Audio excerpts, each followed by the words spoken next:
get into it with part 1 of Robyn McClendon's Gelli Team April design project. So with these spirit sticks, I wanted to make some embellishments. Now these I just base coated. This is paper clay here, textured paper clay.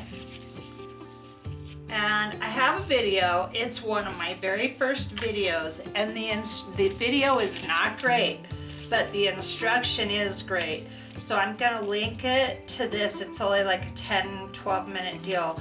But here's how this starts out. Now this is air dry paper clay. And I don't have the packaging of this right now, but I do show it at the very beginning of that video. And I'm going to make that a little end screen at the end of this, so real easy to access. This is how they all start out raw after you texture them. Now here's the texture plates, the texture stamps I used. This is, I got this a long time ago on eBay. This is Elisa Palvecca, I think that's how you say her name. Polymer Clay stamp, and I got this one, I'm pretty sure, at Hobby Lobby. Now this is a mesh stamp. I think I got mine on eBay, but I have seen these at Michael's. You just gotta look around. I mean, you can find all kinds of stuff, of course, everywhere. So those are the stamps, and this is what I made. Here's how they start out real raw. I went ahead and base coated these black. Now what I want to do today is show you how to rust them. I have a rust video. It's older, but I wanted to show you real quick how to do these. So now this product is by 10 Seconds Studio, okay? And I have copper, bronze, and iron. And the cool thing about this is when you buy this product, they send you, I bought all of this together in a kit, and I got like 10 of these spray activator bottles. Now all of this stuff is a couple years old at least, so I am hoping it all still works. We're gonna give it a go. The secret to this is you have to shake it a ton because it's got metal fibers, metal shavings is the word I'm looking for, inside this paint, and you need to have it mixed really well in order for it to work. Otherwise it will not work. So when you think you've shaken this stuff up enough, shake it again, and then shake it one more time. So what I'm gonna do is I'm going to take these 3 pieces I base coated, this little tile here and these, and I'm gonna do each one differently. I'm gonna go ahead and base coat them off camera, and then I'll be right back to show you the next step.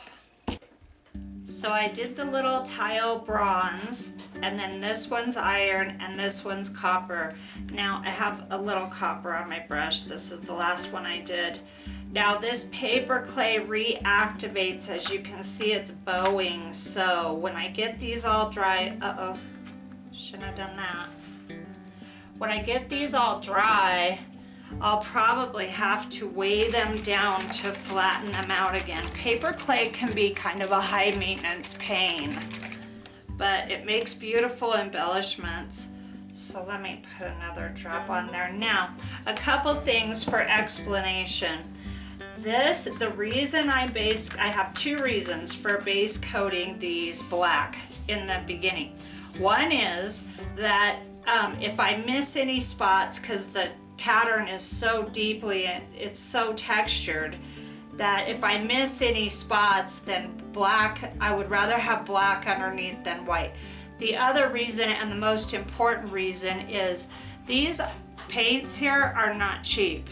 And this air dry paper clay, when you put a coat of paint on this thing to begin with, it sucks it right in. It's like putting a first coat of paint on the wall. The wall just sucks up the paint. It totally absorbs it really quick. So I would rather use a less expensive product underneath. Plus it gives you the bonus of you can pick whatever color you want, and you can you don't have to base coat this solid if you want that base coat to show through. Now, this says on the instructions, after shaking the paint really well, then you want to base coat everything and let it dry completely. So I'm gonna let this dry and be right back for the next step. This product is, it's a little bit picky. You've really got to follow the instructions on this product to get the best results. Okay, so I'm just gonna do the copper one and show you exactly how to do this, and then off camera I'm gonna do the others, and then while those are drying I want to come back and give you some tips that I've got lined up. So what I like to do is, of course, shake the heck out of this bottle, and then I just pour a little bit on my piece. You can use a palette or do it however you wish, of course. Okay, so now I'm just putting a nice, you want to be pretty generous. You want to make sure the whole piece is nice and wet. Okay, and then this will be an interesting test for me because I want to make sure stuff is still working. Before I don't want to have metal shavings down my drains, so I'm offloading over here like this on my piece of poster board, and then throw in that brush and some water. So then you just want to take your activator spray, if it works. Okay, that helped because I'm having to tilt the bottle. So I got a little of this activator on my hand. I'm gonna go wash it right away. I would wear gloves, but I don't have very many. And with all this COVID stuff, I'm just trying to spare my gloves as much as possible for going to the store and stuff. So let me go ahead and do the rest and I'll be right back. Okay, so I got all these coated again for the second time with the paint and sprayed, and then they're already starting to activate a little bit. The copper's really activating a lot. So I'm gonna let these sit. This takes at least a couple hours. I usually do a lot of these and then I will paint them and spray them and I will just walk away overnight. But I'm gonna show you these in a little bit with the magic of video. So I wanted to give you a few pro tips. So now, you got a couple options when you embellish something like our spirit sticks. You've got the paper clay, and then you've got polymer clay. Now with paper clay, let's say you want to hang an embellishment like this. You want to drill a hole in it, and maybe hang some beads from it, and hang it from your spirit stick or whatever your project is. I recommend against using paper clay for that, and I'll show you why. And I go over this in the other video too. Because you can snap it right off, okay? This stuff breaks so easy. So what I recommend to do with paper clay is this is the perfect embellishment for gluing onto your project. Now I show this exact painting in the other video as well. I made a set, let me back you up and show you all three of these real quick. Okay, I made this set of paintings a few years back, and it's ink drips and a lot of my rust paper. Here's the magic of this paper clay though, this air dry clay. When you snap it, you can totally break it apart, and I like to then glue it onto my piece with the broken pieces separated so that it shows that it's been broken, and it makes it, to me, look really old. Now I did not do that with this one or this one, and I wish I would have, but these are done and I'm not looking back. So here is the total benefit and loveliness of using air dry paper clay. Okay, so let me get these out of the way. I want to go over a couple more quick tips with you. Now, polymer clay. Let's say you really want to have some very nice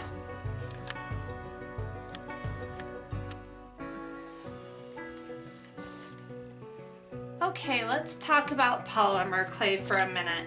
So let's say you want to have some really nice clay embellishments on your project, but you don't want it glued down. You want it to free hang. You want it to hang loosely on your project. Well, then you want to go with polymer clay, because look at this, it's flexible and bendable, so you don't have to worry about it snapping apart like the air dry clay. Also, you can embellish the heck out of these. You can also rust paint polymer clay. I would definitely base coat it with an acrylic paint first for sure, just like anything else. I do that with everything. So you've got options here. And then the nice thing about this, you can poke a hole in this while it's wet, but I would never hang this stuff. It's just gonna snap off. Somebody's gonna move and they're gonna take their prized painting or possession that you created with them, and they're gonna pack it, and this is gonna snap, and it's gonna be a real big loss to a project. So if you want to do that, just make sure you use the polymer, because I poke holes in this before I bake it. Now, if you forget to do that, you can of course drill right through polymer clay. Very, very easy. So there's a couple of different options, and those are the behaviors of what you're looking at. Now, I did these tiles a long time ago, very long time ago. This is all paper clay. That's it. This is another thing, and I go over it in the other video. These are bowed, okay? And that can create a real problem. But I can always reactivate these. I can spray the back with water and put a book on them to flatten them. So like these pieces I made a very long time ago. Look, it's starting to activate. Look at how gorgeous the bronze is. I am a little worried I did not shake the iron enough. I may end up having to redo this, and you can go right over these and redo them. And then here's the copper activating. So, but the point of this is, now when I painted these just now and sprayed them, they loosened right up and became flexible again. So you can reactivate your air dry clay with water or media. But I can't very well put a book on these, so, because you know, you don't want that big mess going on. So this is kind of a high maintenance, testy product to me, you know, and I don't mind using it, but I do, you know what I mean? It just takes care. It takes more care than polymer, but polymer has to be baked and this doesn't. So what I did was I just rolled out a piece of this air dry, and I took a leaf and I took my rolling pin and I went over the leaf into the clay. So that's how I got that. That's how I got the prints. And then I used, for this one, I used this mesh stamp, of course. So then what I did was I base coated these gold, okay? And let it all dry. And then I went over and antiqued it with black paint. So what I've got here now, and I'm gonna move my nice tile. I've got these pieces. I've had these sitting around forever.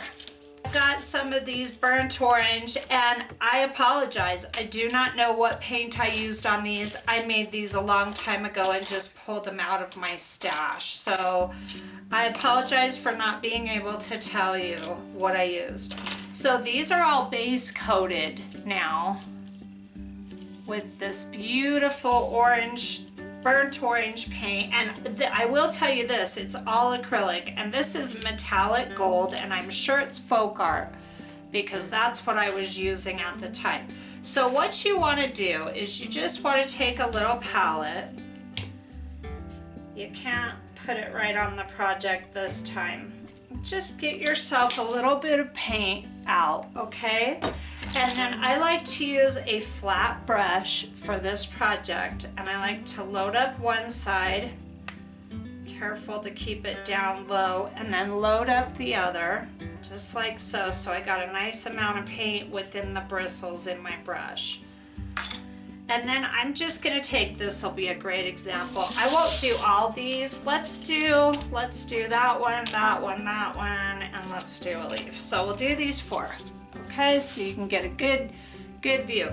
What you want to do is really jam that paint in there. and cover pretty much the whole piece. It absolutely does not have to be perfect. This is just how you're going to be able to get show all the definition in your pieces. Okay, so this goes way back to my faux finishing days. I have a lot of techniques I learned and a lot of products I used back then that I'm going to start incorporating into my stuff here. So there's that. It's really wet. Also, you can hit the edges too if you want. It kind of pulls your pieces together a little bit more to do that, but I'm not going to go crazy doing that right now.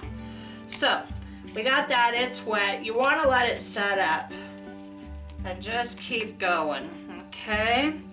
Now with these leaf prints, you want to really jam that paint into all the crevices. That's the real goal here, is getting it down deep into the crevices.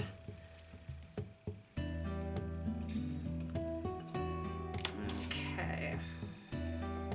This one's kind of a block piece, so I will quickly hit it. I'm not gonna make it perfect. It doesn't need to be perfect, but it really goes far to pull your work together to do those edges like that, okay? All right, so we'll set that one aside. Let me jam that brush in there real quick. Set that one aside. This is a nice print, very easy to paint. I got another kind of a block style piece of clay here. So once again, just jam it into those edges. You can use an old brush. Old brushes are probably best for this. I'm really good about grabbing whatever I have on hand. Okay, so we just do it all the same. And you can use any colors you want, but what you want to do is make sure you have high contrast. I love the drama of black. I will rarely use anything but black or a dark brown for this step here. I love dark brown too for this. You just want to make sure you've got a lot of contrast between your two colors, whichever you pick. And to me, it looks better to base coat with the lighter color and antique with the darker color, but you can absolutely do it both ways, okay? So now that these are setting up some, let me go back to this one. Pull them all in frame, that might help. Okay, there's our pieces. They're still really wet. Should put them in order here. All right, so let me let these dry for a minute and I'll be right back. These are all set up now, and I went ahead and took a baby wipe out a few minutes ago just to let it dry out a little bit. And I like to use kind of a smaller, manageable piece. And then all you want to do is really just gently come over top of your piece, just like so. And a lot of people call this technique antiquing. So you really get some very beautiful results very quickly. Let me turn on my lights. Half the time I forget to turn my darn lights on. So now I've taken a lot of paint off of that part, and the rest of it's almost too much. But I'll just go ahead and take a little bit more off of the edges to kind of pull it all together. And then you can always dry brush more black paint on. If you take a little too much off and you don't like the look, you can always just come in and dry brush, or you can do this over again. Now I accidentally just caught that with my fingernail.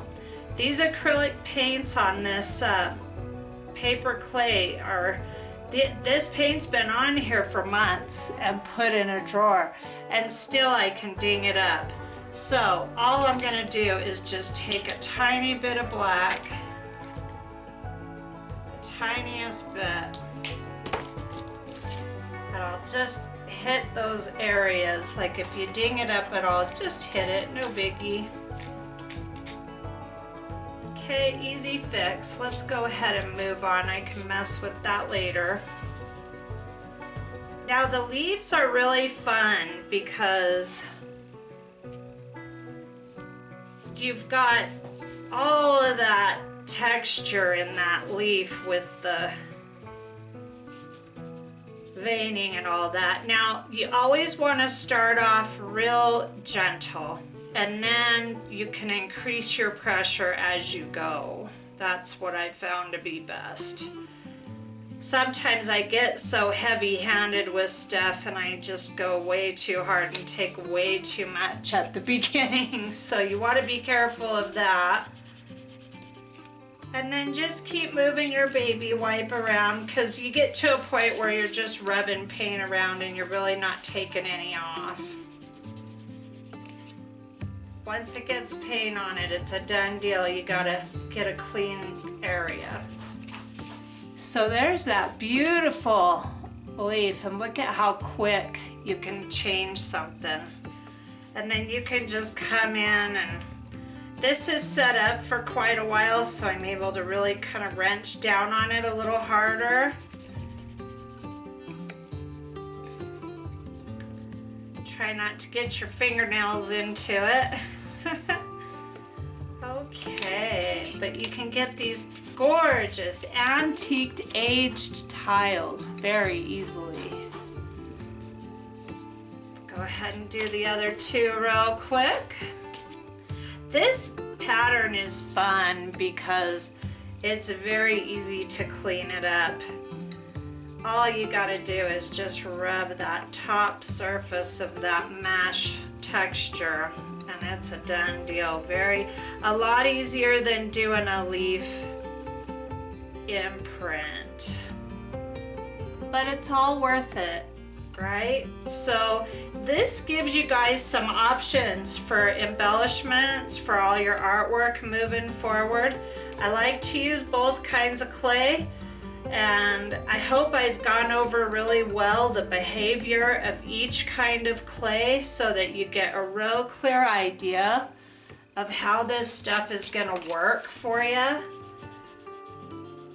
You know, different mediums. I love that about trying all different kinds of media, because different mediums have different behaviors. And when you're educated on all of those, look at that, how fast and beautiful that is.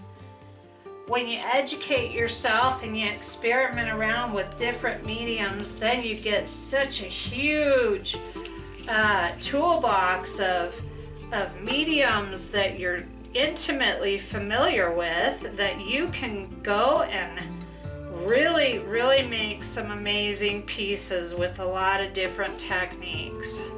Okay, so that's how you get that. Also, quick tip on the leaf print pieces. Aspen leaves are terrible for this, and the reason why is because their veining is not deep. You want to pick leaves with very veins that you can run your thumb across the leaf and feel all those veins, okay? And then of course you want to put your veins side down into your clay or whatever it is you're doing, okay? Darn it, I left and forgot to show you these pieces. So this is coming together really beautifully, the bronze. And the copper is really coming out nice with that green patina on it.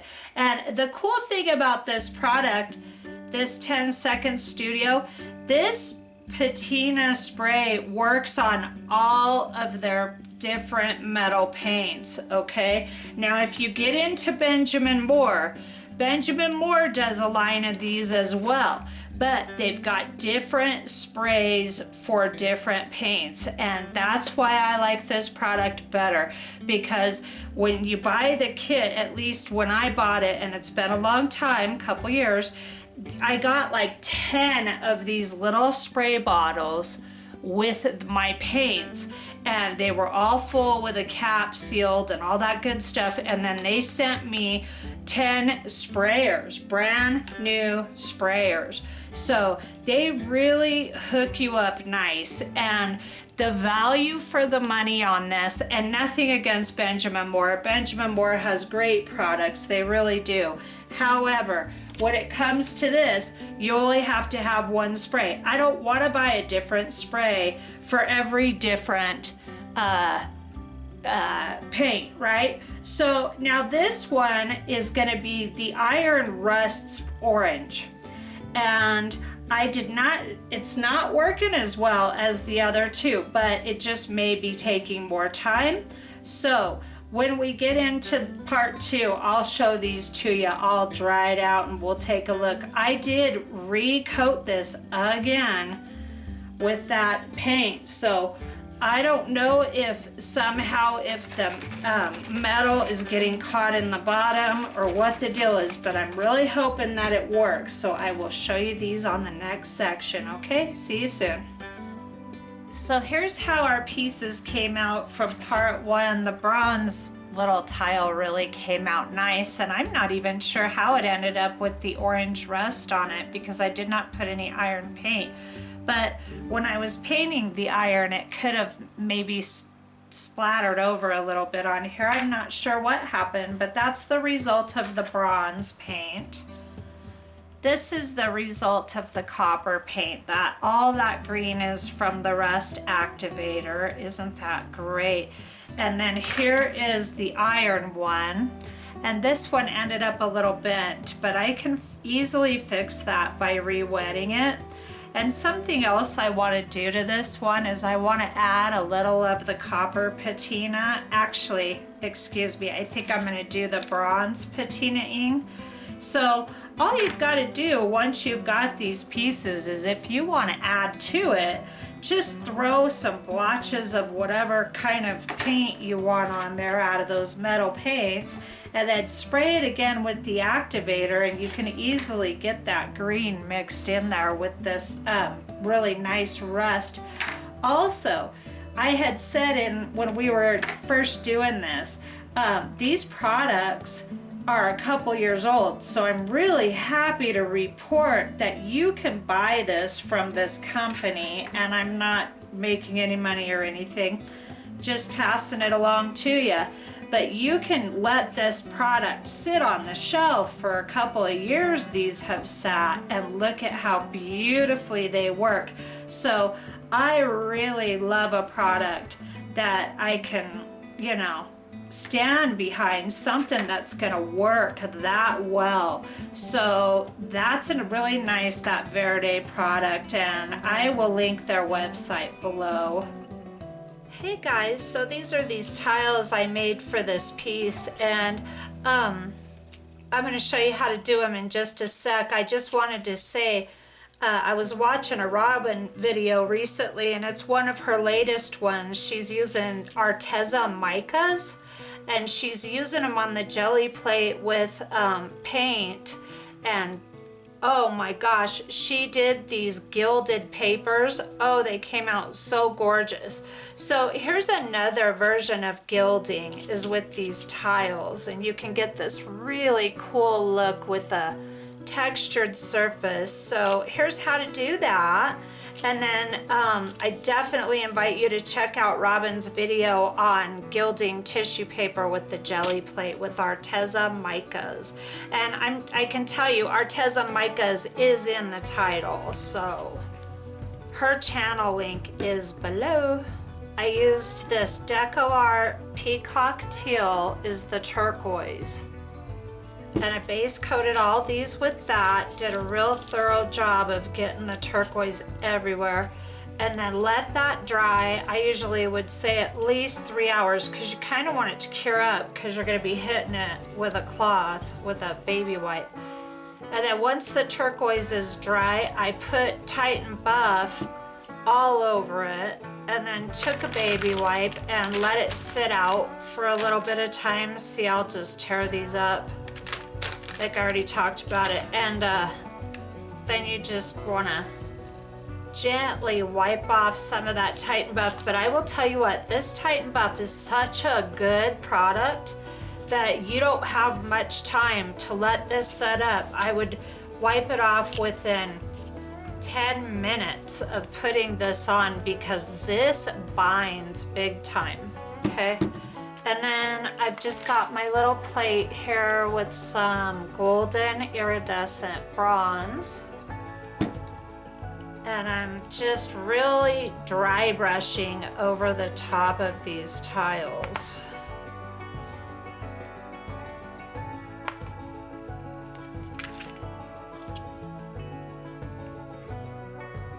Okay, just really hitting it very gently here and there. So that's how I got these. Aren't they cool? Look, just that tiny touch. Oof. Okay, so we shall move on to the next thing.